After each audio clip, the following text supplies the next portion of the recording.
Bismillahirrahmanirrahim. Assalamualaikum warahmatullahi wabarakatuh.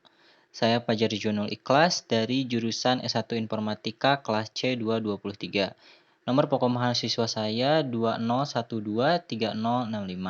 Di sini saya akan menjelaskan tentang sifatul insan atau sifat-sifat manusia yang dimana untuk memenuhi tugas evaluasi tengah semester pendidikan agama Islam. Sifatul insan adalah istilah dalam bahasa Arab yang berarti sifat-sifat manusia.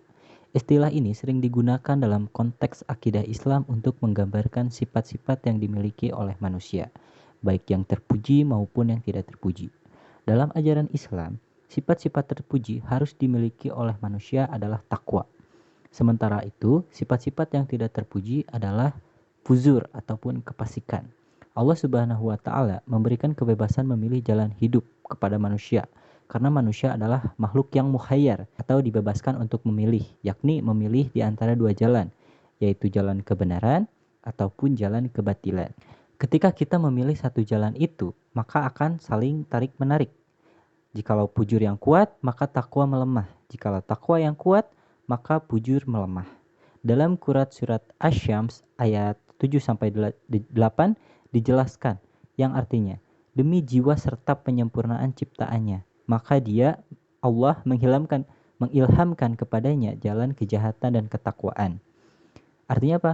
Diberilah setiap diri itu ilham oleh Tuhan mana jalan yang buruk, yang berbahaya, yang akan membawa celaka supaya janganlah ditempuh. Dan bersamaan dengan itu, diberinya pula petunjuk mana jalan yang baik, yang akan membawa selamat bahagia dunia dan akhirat. Itulah tanda cinta Allah kepada hambanya.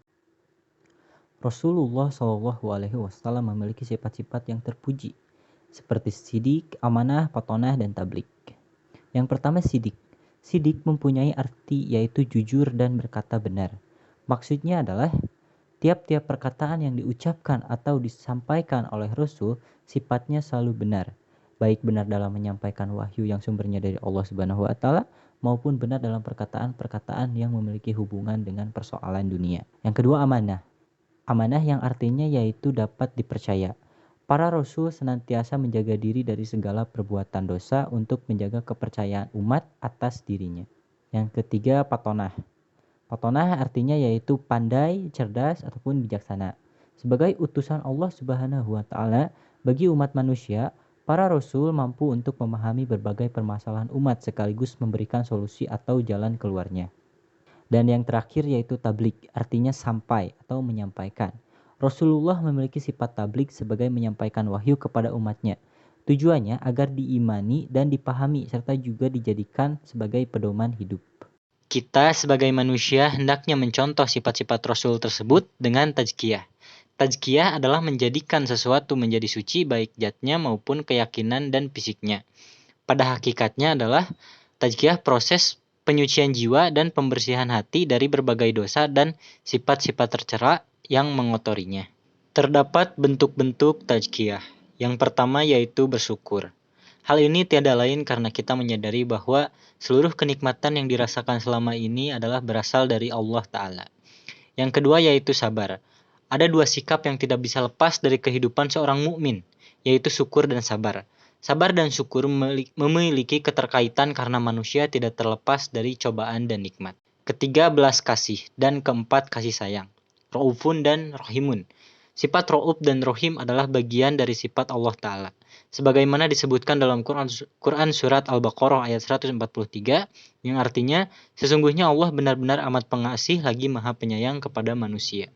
Yang kelima yaitu santun dan bijaksana atau Al-Halim.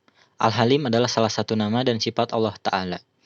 Asy-Syaikh As-Sa'di rahimahullah dalam Syarh Asmaul Husna menyebutkan bahwa Al-Halim maknanya adalah penyantun yang sempurna, yang sifat santunya juga mencakup orang-orang kafir dan fasik serta ahli maksiat. Yang keenam, selalu bertaubat. Manusia adalah makhluk yang lemah. Mereka seringkali berbuat hilaf dan salah. Namun di dalam ajaran Islam, orang yang baik itu bukanlah orang yang tidak pernah berbuat hilaf dan salah. Akan tetapi menurut Islam, orang yang baik itu adalah orang yang jika terlanjur berbuat salah, ia segera bertaubat kepada Allah Ta'ala. Yang ketujuh, berhati lembut atau awah. Dalam berbagai riwayat yang diketengahkan oleh Ibnu Abu Hatim, disebutkan bahwa al-awwah artinya sangat lembut hatinya lagi banyak berdoa, penyayang, mempunyai keyakinan, orang yang beriman lagi banyak bertaubat, orang yang suka bertasbih, orang yang memelihara diri, yakni seseorang yang berbuat dosa secara sembunyi-sembunyi, lalu ia bertobat dari dosanya itu dengan sembunyi-sembunyi pula. Kedelapan, selalu bersikap jujur atau sodukun. Di antara upaya melatih kejujuran adalah dengan cara juhud terhadap dunia dan menahan diri dari mengikuti orang-orang yang ingkar. Hal ini karena kedustaan biasanya berawal dari sikap cinta kepada dunia. Kesembilan, terpercaya atau aminun, yakni dapat diandalkan karena jujur dan tidak suka berbuat curang ataupun menipu. Kebanyakan dari kita biasanya lupa atau tidak menerapkan sifat-sifat itu dan lebih banyak melakukan tindakan tadzkiyah. Tadzkiyah atau pengotoran jiwa adalah menenggelamkan jiwa ke dalam dosa dan kemaksiatan. Jiwa yang dibiarkan tanpa tadzkiyah akan berkarat dan akhirnya menjadi kotor apabila sengaja dikotori. Akibatnya, muncullah sifat-sifat buruk padanya sehingga ia menjadi manusia yang merugi. Terdapat bentuk-bentuk tadzkiyah. Yang pertama, tergesa-gesa atau ajulan. Di dalam Al-Quranul Karim wal Tafsiruhu disebutkan bahwa yang disebut manusia itu mempunyai sifat tergesa-gesa, yaitu apabila ia menginginkan sesuatu sesuai kehendak hatinya, maka tertutuplah pikirannya untuk menilai apa yang diinginkannya itu apakah bermanfaat bagi dirinya atau merugikan. Kedua, suka mengeluh atau haluan. Manusia sering berkeluh kesah ketika mendapatkan kesusahan dan menjadi kikir ketika mendapatkan kesenangan. Ketiga, lalai atau gopilan. Disebutkan bahwa manusia akan celaka gara-gara lengah dari memahami ayat-ayat Allah, tidak memperhatikan kekuasaannya, dan tidak mau mendengarkan berbagai perintah dan larangannya. Yang keempat, melampaui batas atau takiyan. Sifat melampaui batas di sini maksudnya adalah melampaui atau melanggar rambu-rambu perintah dan larangan Allah Ta'ala. Mereka menyimpang dari ketentuan-ketentuan yang telah ditetapkan oleh Allah Ta'ala melalui suruhan para Rasul. Allah menyesali manusia karena banyak mereka yang cenderung lupa diri sehingga melakukan tindakan-tindakan yang melampaui batas, yaitu kafir kepada Allah dan sewenang-wenang terhadap manusia. Yang kelima, kikir atau kotoran. Manakala manusia selalu terpaut hatinya kepada dunia di mana orientasi hidupnya adalah kesenangan materi, maka pastilah mereka akan selalu berlomba-lomba mengejar dunia untuk berbangga diri dan bermegah-megahan. Inilah yang menyebabkan mereka bersifat kikir dan jiwanya menjadi kotor karenanya. Yang keenam, ingkar atau kapuran. Dengan sifat inilah manusia menjadi kotor jiwanya. Sebagai contoh, jika diberi kekayaan, dikaruniai kesenangan hidup, kesejahteraan jasmani, perasaan aman sentosa, maka manusia akan senang dan gembira atas karunia tersebut, bahkan sering menimbulkan perasaan angkuh dan takabur.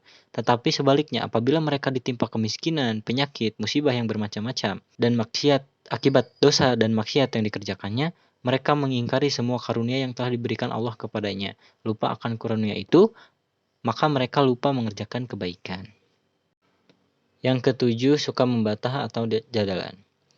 Dalam Quran Surat Al-Kahfi ayat 54 dijelaskan, dan sesungguhnya kami telah mengulang-ulangi bagi manusia dalam Al-Quran ini bermacam-macam perumpamaan, dan manusia itu adalah makhluk yang paling membantah. Yang kedelapan, mengingkari atau melupakan kenikmatan, kanudan. Watak dan sifat seperti ini mengotori jiwa manusia. Mereka marah ketika ditimpa penyakit, kehilangan barang atau ada musibah. Mereka mensikapi musibah-musibah itu seolah-olah telah kehilangan seluruh nikmat yang telah diberikan oleh Allah Ta'ala kepadanya. Kesembilan, zulim atau zaluman. Kesepuluh, bodoh atau jahulan. Penyebutan sifat jaluman jahulan kepada manusia dimuat dalam firman Allah Ta'ala dalam Quran Surat Al-Ahzab ayat 72. Yang artinya, sesungguhnya kami telah mengemukakan amanat kepada langit, bumi, dan gunung-gunung. Maka semuanya enggan untuk memikul amanat itu dan mereka khawatir akan mengkhianatinya. Dan dipikulah amanat itu oleh manusia. Sesungguhnya manusia itu amat jolim dan amat bodoh. Maksudnya adalah manusia itu amat jolim terhadap dirinya sendiri disebabkan apa yang telah dipikulnya itu. Dan amat bodoh, yakni tidak mengerti tentang apa yang dipikulnya itu. Kesimpulannya adalah Islam mendorong manusia untuk menjadi pribadi yang lebih baik dalam segala aspek kehidupannya dan mengembangkan sifat-sifat yang mencerminkan nilai agama, etika, dan moral yang tinggi.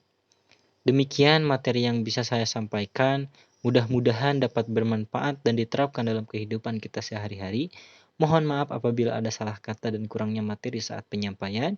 Billahi taufiq wal hidayah. Wassalamualaikum warahmatullahi wabarakatuh.